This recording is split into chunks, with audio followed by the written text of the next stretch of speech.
Undang-undang Konservasi Sumber Daya Alam Hayati dan Ekosistemnya perlu diperkuat sanksi hukumnya karena perdagangan satwa liar yang dilindungi tidak membuat jera para pelaku.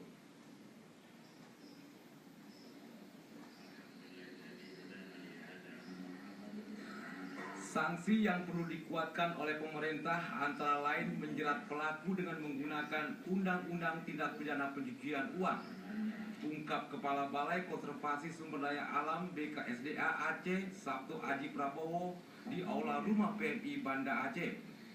Hal itu disampaikan usai membuka semiloka upaya penguatan, pencegahan, dan peningkatan jaringan penegakan hukum tindak pidana satwa liar yang dilindungi di Aceh. Secara yuridis formal mempunyai landasan hukum yang kuat karena perburuan satwa liar yang dilindungi sudah banyak diambil bagian tubuhnya berdasarkan permintaan pasar gelap.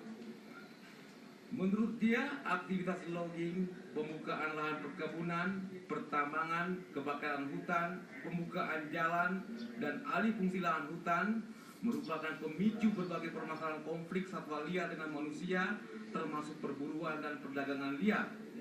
Oleh karena itu, ia minta kepada kepolisian, kejaksaan, dan LSM agar menyamakan persepsi untuk menjerat pelaku dengan hukuman yang lebih berat.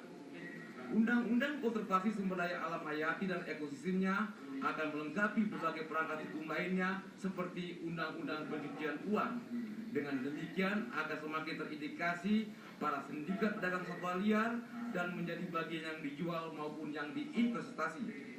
Penegakan hukum di bidang perdagangan satwa liar ini sampai sekarang kita rasakan masih belum bisa memberikan efek jerah pada para pelaku tindak pidana sendiri, sehingga kita bermandang perlu untuk mengumpulkan semua pihak yang terkait untuk menyamakan persepsi bahwa penting bagi kita ini untuk memerangi perdagangan satwa liar, perdagangan tumbuhan, karena itu berguna untuk menyelamatkan, melestarikan tumbuhan satwa liar itu di alam, sehingga anak cucu kita ini tidak hanya mendengar nama saja, namanya tumbuhan satwa liar harimau, kemudian gajah Sumatera, badak Sumatera, tapi juga nanti masih bisa melihat sendiri di alam seperti apa.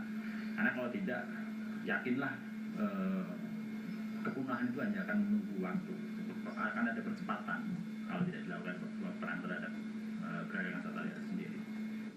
Untuk itu, pihak lembaga dan pemerintah yang aktif bergerak di bidang lingkungan hidup dan konservasi harus mendukung upaya penegakan hukum perdagangan satwa liar yang dilindungi. Jika vakum, revisi Undang-Undang Konservasi Sumber Daya Alam Hayati dan Ekosistemnya serta perangkat hukum Undang-Undang Pencucian Uang tidak akan ada artinya. Tim Liputan TVRI melaporkan.